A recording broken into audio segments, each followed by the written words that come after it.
Hi, it's HardReset and today I'll show you how to use AI Object Eraser in Gallery on Samsung Galaxy S26 Plus.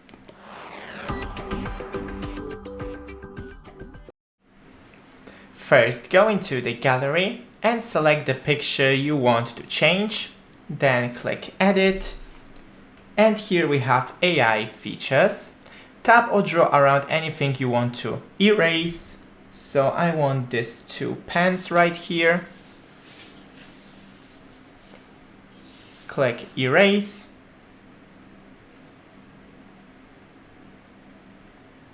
And now it here deleted one of the pens. I think both of them, and here's just the cable of the lamp behind the plant. So that's it. Thanks for watching. Don't forget to leave a like and see you in the next one.